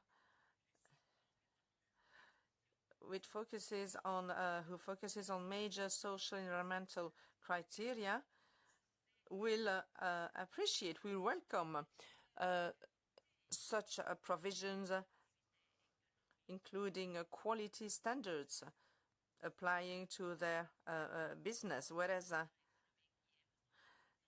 a company or business that does not so much consider the development criteria or the social dimension, then these criteria could not be so welcome. And then we have the lawmaker. If we ask the legislator, the lawmaker, why they want to use the lever, the public procurement lever, well, it is clear that their approach will be a macroeconomic approach.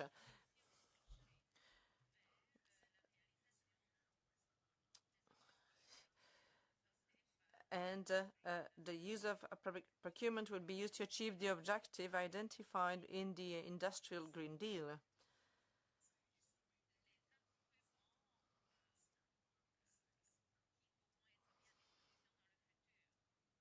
And will use the future instruments. So it very much depends on our viewpoint, of our own perspective. So what is the perspective or the vision of SGI Europe? Of course, we have a clear stance. And it's a compromise, because the main thing is not the introduction of these criteria, the way these criteria are used in public procurements. The focus is more on the obligation to introduce compulsory criteria that apply to each and every entity taking part in a public procurement procedure.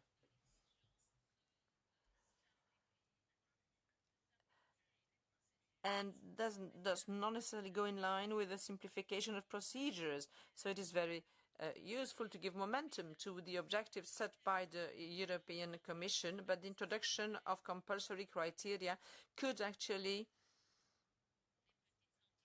make it very difficult for small entities.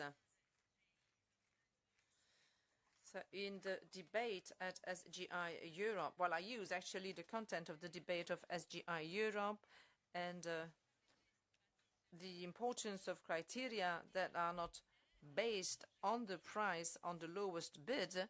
Well, these objectives are beneficial and they should be achieved.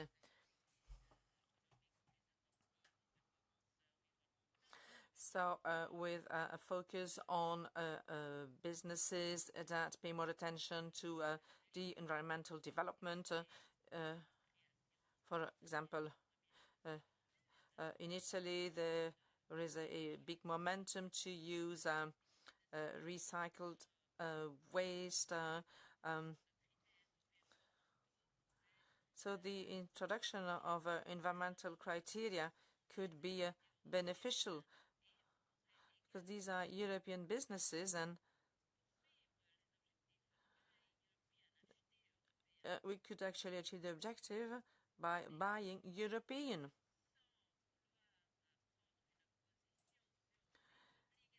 But without taking stance about the obligation that have to be looked at very seriously to avoid jeopardizing other entities, I would like to give you an example of an entity that uses public procurement, that have largely used the SGI instruments. But at European level, it is something considered as less virtuous.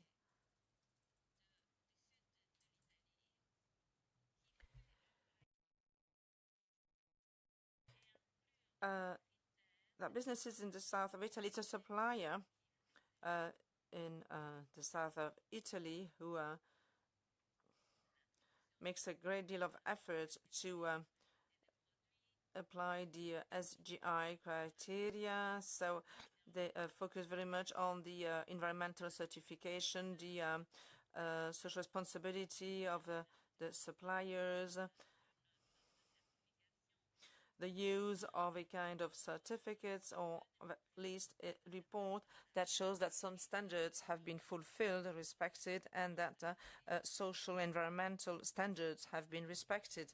So to conclude, the question is not really to know whether these are used. Of course they are used, these criteria are used, but the main thing is to make them compulsory.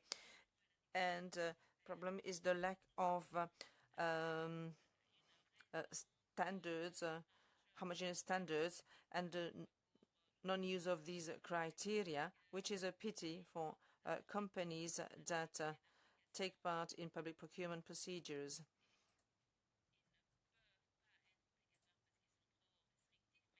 They cannot be compulsory because they are maybe too strict, but there should be a standard discipline that applies and clear national indications, and at European level as well, with regard to the use of criteria that most contribute to the objectives of the European Union. Thank you very much. Thank you, Alain. Thank you, Luigi, for trying to stick to your time.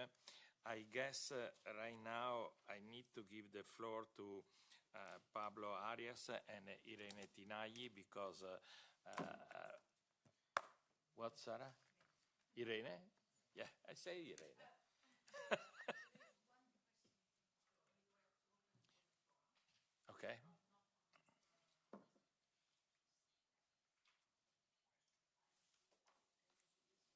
Please.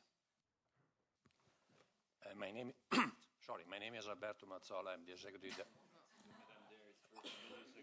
Made a mistake.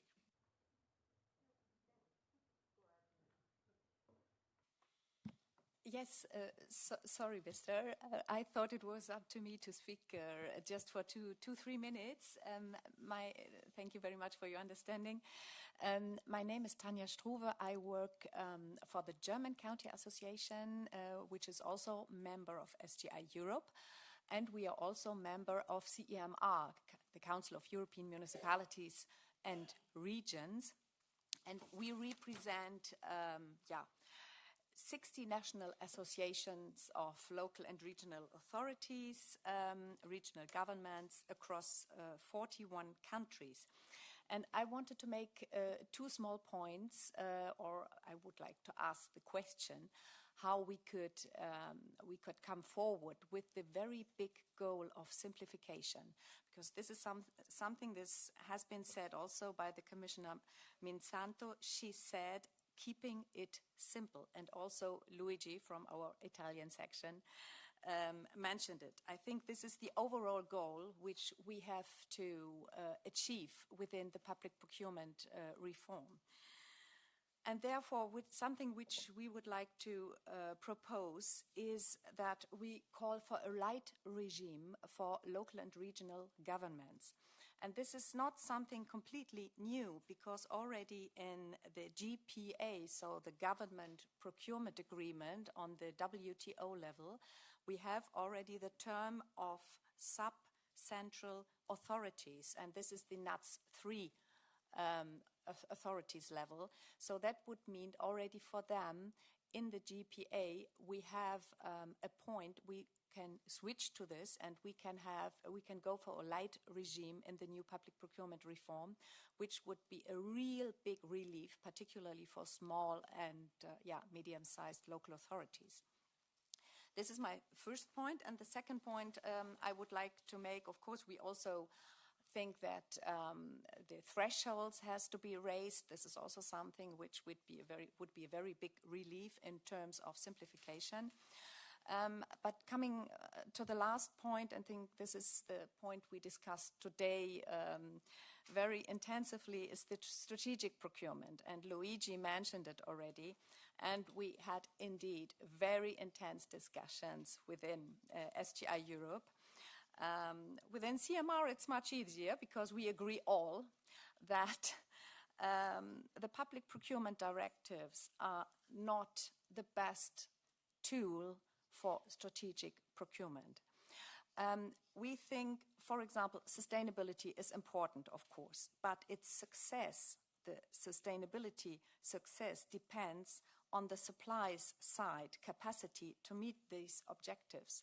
So if the market do not provide certain products which we would like to call for, if there is, for example, no electronic buses, then we can call for them within our public procurement procedures. And we do this already now because we can already apply sustainable, social, whatsoever criteria since the current directives. We can already apply all these tools.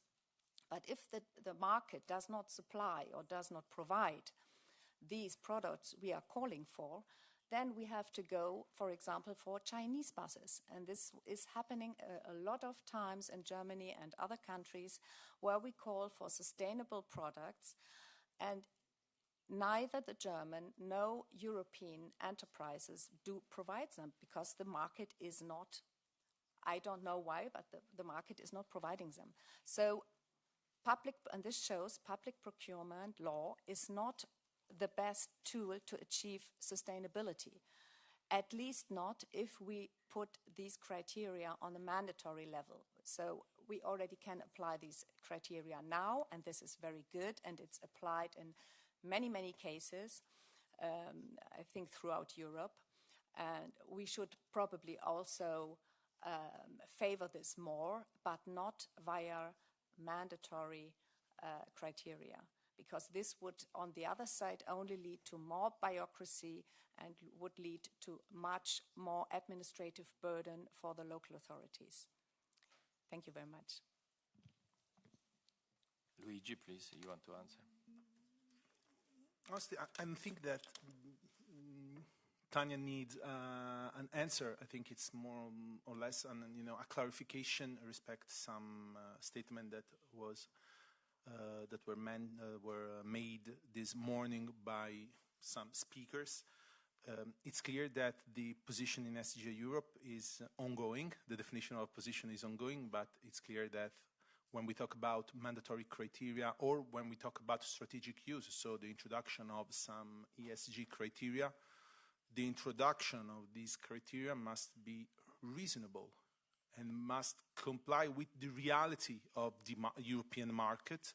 Because if we want to promote Buy European and we introduce the obligation for public entities or for contracting authorities to buy electric buses or to buy, I don't know what else, for example, solar panel, to install solar panel when you realize a new public building, it's clear that you are not favoring by European, but you are favoring by Chinese. So it's clear that if we want to use the public procurement in a strategic way, we need to find reasonable and efficient and effective solutions and effective criteria. Absolutely. I guess we have the second question. If I may, I'm representing European Railways, Community of European Railways, and we are participating in the public market. So it's a different perspective from this point of view. 3 points first. I think public and private company in liberalized markets should have the same rule. I give you one example. I think in Italy it's very easy, but it's also applicable in Spain, in other parts, high-speed rail. If a public company has to tender when they buy a train, it takes 8 years. If a private operator buy the same train takes 3 years. Smaller time, it applies also to toilet paper. It applies to everything. So if we want to promote innovation, time to market, improving services, we need to have the same criteria. And I think public companies should be exempted from public procurement if the market is liberalized. As a counterpart of Buy Europe, I think we need to think about reciprocity. We are in a market which is open. Many markets are open also to external. I think we need to have reciprocity between European and non-European companies. So if China is not open to Europe, Europe should not be open to China. And on Buy Europe, we share the point that's been presented. I think in some cases we see there is a lack of supply in Europe. So we need to promote it, but we need to find a way if there is no supplier, if there is a low-level product, we need to be able to, I would say, open our ideas on that. But I think on the same condition, I think it's important. And I think this could be an occasion also to level playing field.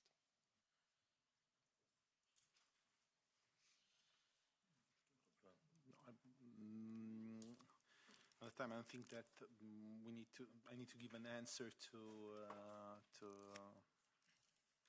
this question. It's clear. Again, we have to talk about reasonability. We have to be reasonable. We need clear rules, but we need rules that are able to achieve the objectives of the European Commission. And it's clear that if we talk about the third point you raised on the reciprocità. Now, I'm not able to pronounce it in English, sorry. Reciprocity, okay. It's clear that and I think that the European Commission in the last, plans, in the last document that they published, clarified the willingness to achieve, this objective and to guarantee, a level playing field with external operators and external economic operator. And it's clear that now the market is going in that direction. If we see what is happening between USA and China, Europe and USA, Europe and China too. So it's a very, evolving legal framework. And I think that, remember that the proposal will be next year, the proposal for the revision. So we have 1.5 years to discuss, to find the best solutions. But I think that But I think, no, just last words. But I think that the target and the objective must be to, to achieve the relaunch of the European economy. If we don't achieve this objective, we risk to see in the next year a very strong, increase in poverty and the reduction of the competitiveness of European economy. So it's clear that we need to find the best solutions. Well, thank you very much to everybody. I think I will close this session and I will leave the floor to Irene Tinagli in her double role of co-chair of this intergroup and also of chair of the House Committee of this Parliament. Irene, it is a pleasure to give the floor to you. Thank you, Ignazio. Thank you, everybody. Thank you for this extraordinary opportunity to think about a key issue. This is something that we don't probably address enough in our work. And I think, however, it is very important, and the attendance of today's event testifies the relevance and the moment. This is a crucial moment in which it's important to discuss that. So, the thing is that at the first glance, when we talk about procurement, it may seem like a bureaucratic matter, but, contracts, procedures, compliance, but it's actually much more than that. And I think that the debate and the discussion that we just had testify the importance and the impact that it could have. Public procurement is actually one of the most powerful tools that we have to shape the kind of economy and society that we want. There are over 2 trillion euros that are spent every year through public procurement in the European Union. So that's more than 14% of our GDP. So this kind of economic power is not just a number, it's a lever. It's a tool. So it's a tool for innovation. It's a tool, as I said, to reshape the economy. It's a tool for inclusion, for sustainability. So the question is, how are we using it right now? Are we using it in a strategic way that can help us achieving these objectives? So we are living through very, complex, overlapping crises, economic uncertainty, social divides, climate change, geopolitical shifts. So today, many of these challenges have been addressed and discussed. So in such a moment of deep transformation, I think that the social economy is not just a marginal player, but it is actually an essential player in accompanying all this transformation. With more than 4 million organizations employing over 11 million people, it represents a force that is both economically significant and socially vital. Social economy actors are those that are the most embedded in communities. We always talk about that. They know what is going on. They know people, they know the dynamics, the social, the economic ones, and they reinvest profits for public good. Let's not forget that. So in a time of increasing social and economic divides, having actors that have as a final objective not the maximization of profits, but the reinvestments of profits into public goods, into welfare, into communities, I think this is very, very important. So this promotes jobs, cohesion. The problem is that too often they are left behind. They are not included, especially in the procurement system, not because of lack of value, but because of structural barriers. So the debate that we are having today is essential in trying to understand how can we remove these barriers. We need a shift, in thinking, in policy, in practice. So just to also summarize some of the main points that have emerged in today's discussion, I think that there are 4 main points. First, many talked about this. We need to move beyond the logic of the lowest price. So awarding contracts based exclusively on the lowest bid may seem efficient, but in reality, in many circumstances, it comes at the cost of quality, sustainability, social impact. So it encourages a race to the bottom, cutting wages, outsourcing responsibility that in the long term has costs. So we need to actually embrace the principle of the most generally economically advantageous tender, not just as a legal opinion, but as an overall approach. So we need to factor in decent working condition, inclusion of vulnerable groups, environmental performance, local and regional developments. These are economic concepts that we need to factor in with a forward-looking approach. So it's not just about being good. This is economics. This is good economics in the long run. So I hope this is clear, because it strengthens our local supply chains, reduces external dependencies, fosters innovation. So this is the first important thing.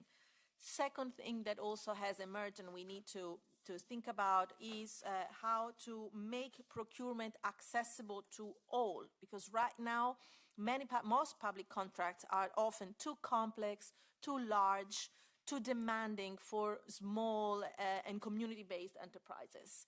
So we need to level the playing field, which means breaking contracts into smaller lots in some cases. That can help, reducing unrealistic financial guarantees. Sometimes we could work a little bit on that to encourage the access to smaller players, applying reserved contracts for social enterprises as it is allowed under EU law, ensuring timely payments to avoid financial strain. This is also something that penalizes the smaller enterprises. So when big companies subcontract to smaller ones, value is lost along the way. You add. So direct access empowers local actors and ensures public funds stay in the community. So third point, build capacity on both sides. This is also something that emerges in the debates.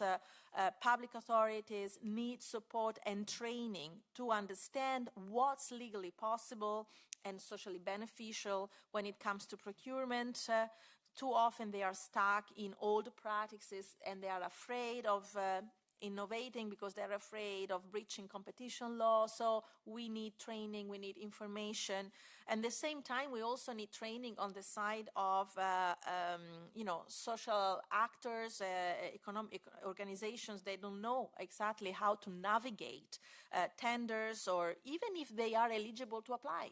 Sometimes they just don't know, and they don't know about these opportunities. So we need to invest in training for public buyers, including how to use social and environmental criteria more effectively, awareness raising about what the social economy is, why it is important, and then also we need more technical support and networks to help social enterprises to bid, especially in rural, underserved areas where these actors could be really crucial.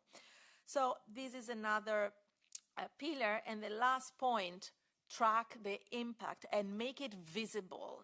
We can't improve what we don't measure. So today we lack consistent data on how many contracts include social or environmental clauses, how many are awarded to SMEs or social economy organizations. We need to change that. So we need to monitor procurement outcomes and not just the processes. We often look at the process, the little step, and we don't look exactly what's the real impact that they are having. So the outcomes.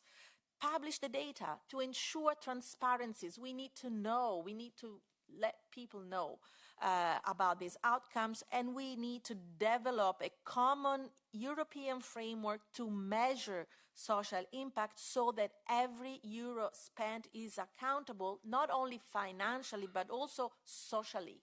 We need to know the social impact, the common good that this money is having in our communities. So, just in conclusion, I just want to make it clear that social procurement is not just a favor that we do, you know, to somebody. It's not charity. It's a forward-thinking strategy to make public spending deliver real value to citizens. And it's not just cost saving, but lasting impact. So every purchase a public institution makes, it is a political and moral choice. A choice about which businesses we support, which values we promote, what kind of economy we want to build. So let's use the tools that we have available to push towards these outcomes. So we need to move from a logic of just a mere pure cost to a logic of shared value, common value. I think this is something we all share, so this is something we can work on together. Thank you.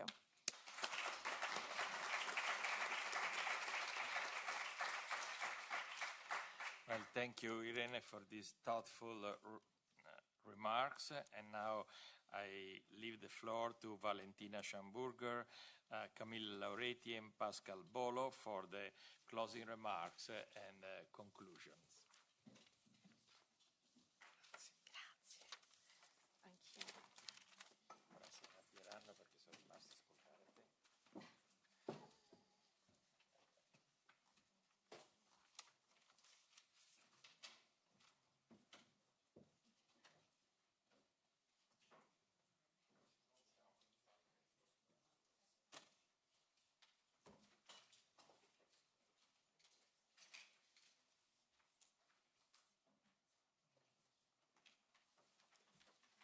So Valentina, we will start with you. Thank you for the patience of hearing all morning. You heard about social economy. You heard not enough, I think, about service of general interest, since numbers were repeated all over again, just to say that we employ, as SGI, 30% of the European workforce and contribute to 26% of EU GDP. And we affiliate a lot of social economy actors. So we are really a symbiotic family here. And I hope you got some hint on how to proceed on your files after this discussion. Thank you very much. I will try to keep it short indeed, because as the saying goes, there is no worse spot than the spot between a full room of people and their lunch. So I will try to recap a bit what I take from this very interesting exchange and discussion. Thank you very much for the organization, because these are really events that are incredibly helpful for us in the beginning of this process to get an understanding of where the different players come from, what their perspective is, and what their priorities are for this revision. So a big thank you for this. It's very, very precious input. As I was invited to represent the Vice President Séjourné, who obviously would have wanted to come himself, but unfortunately had a conflicting prior engagement with this, and also his service, DG GROW, I would like to still spend a word on what has been brought up, especially in the beginning of this morning, with a view to the question of the priorities of the Commission, or DG GROW specifically, on social economy. Because it's very important for the Vice President to really relay the message that obviously the reorganization that DG GROW has gone to does not say that we are deprioritizing social economy as a topic and as an important part of our economic and social fabric, but that how we perceive it, and this is really the true spirit in which we and the service in DG GROW works, is that we understand that there has just been a shift of this priority. And we understand it actually as a good thing that there is now a Vice President that is specifically dedicated to pursue the objectives and the promotion of social economy. So this is why we are happy to see this priority continue in DG Employment, and obviously all the services of DG GROW, and so do we, are strongly cooperating with the other side of the house, and we consider this a transversal issue, which is why, and this is a good segue to focus now on public procurement. Obviously, this is also a very big and important priority of consideration for the public procurement revision. So on the revision itself, I would like to start by rephrasing a bit the big priorities that or big objectives that the Vice President sees for this revision. And it's, I think, some that clearly resonate with what we've heard previously, and that as a baseline, I think are agreeable, let's say. So the one big issue that he wants to pursue is simplification, because we see that public procurement as it stands today has become too complex, too complicated for a variety of actors. This primarily obviously goes for the public buyers, but also the companies who want to join a tender and bid in a tender face hurdles that have just been that are too high at the moment. And somebody mentioned also the participation of SMEs, which obviously is like the low participation of SMEs is a result of this, and so this is also very much a perspective that we are looking into in the course of this evaluation and the proposal afterwards. So simplification on the one hand, and on the other hand, and I think this is something that was echoed very, very well also here, which I take voluntarily and gladly from the discussion of this morning. The Vice President considers public procurement indeed as a strategic tool, and this is why the second main objective of his for this revision is to really make it a more strategic tool with regard to green criteria, social criteria, resilience criteria, and also the EU preference. I think all of them have been, to a lesser or greater extent, been discussed and raised here. So this is something that obviously also is reflected in our work here. To say, maybe to like focus both of these objectives a bit on the topic of the day. I think both these objectives are very important for the social economy and services of general interest, and the other way around. With regard to simplification, I think it's very well understood on our end that we need to also specifically look at social enterprises and the social economy and services of general interest from both sides, as a buyer and as a bidder. This is a perspective that we want to really take in. So in that sense, again, it's been incredibly helpful to hear very concrete proposals as well from your side, both legislative and non-legislative, because I think I fully agree that both sides have a strong value in the process and getting towards the objective we want to achieve. We're obviously also trying to combine several objectives here, like we're trying to reduce administrative burden effectively. This said, we of course also have an interest to maintain and improve competitive and transparent procedures. But that's something that we are really trying to find smart ways to put in place and implement. Looking at the second big objective of strategic use of public procurement, indeed the promotion of the social angle and the social economy is one that is very important. We see the potential, and this is why the Vice President really wants to also use this, we see the potential for favoring social economy and creating and promoting good social standards and workplaces and perspectives by using public procurement in a good way. So this of course comes with a few challenges, unfortunately, as always. There is a variety of interests, of course, that we have to balance, and there is also somebody rightly mentioned it as well, there is the obvious elephant in the room that simplification and the use of strategic objectives doesn't necessarily go hand in hand. So we know that we are having a big job ahead of us here to put a lot of thinking into this to make sure that we can reconcile the two. This is also why we are really counting on your input, obviously, because you have a first-hand experience and a broader perspective still. Which is going to be very helpful for us to achieve this and make this happen. Most importantly, everybody, I think, can agree on the fact that reducing the choice of a bidder to the lowest price is a problematic trend that we see. We've also had the Court of Auditors discuss this. We also have internal discussions at length about this topic, and obviously we see that most of the tenders nowadays are attributed on the basis of lowest price, which indeed is a missed chance every time we do it, because there is objectives that we could also pursue otherwise. So full support for the idea of taking into consideration other economic criteria other than price, because we also see that there is added value in, for example, social standards and social criteria in the long run, but even also in the short run, because obviously public procurement is quite a significant share of some markets, and in these, obviously, the question of how we procure is majorly shaping the baseline here.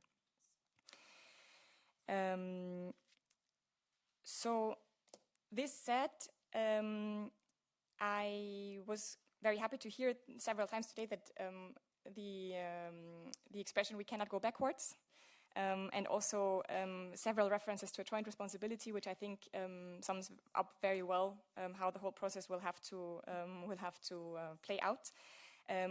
We, from our side, and the EVP's perception of how this revision of the public procurement rules is going to be, it is indeed important to increase the uptake of social clauses and social dimensions in the public procurement area. We think that there is really room for improving the social economy objectives in the public procurement field. Hence, once again, very grateful for the organization of this event and for the very, very concrete suggestions that I heard today. They are very useful. It's the beginning of the procedure, as I said, and we're obviously really counting on you to accompany this process until the adoption of the proposal in the end of 26, but also beyond in the co-legislative process, because voilà, it's a joint responsibility. And to come back to the topic of and to the title of this event, we don't do public procurement revisions very often, so it's important for us to jointly with you really ensure that we set the stage and the scene right for the social economy and services of general interest in EU public procurement for the next 15 or 20 years to come.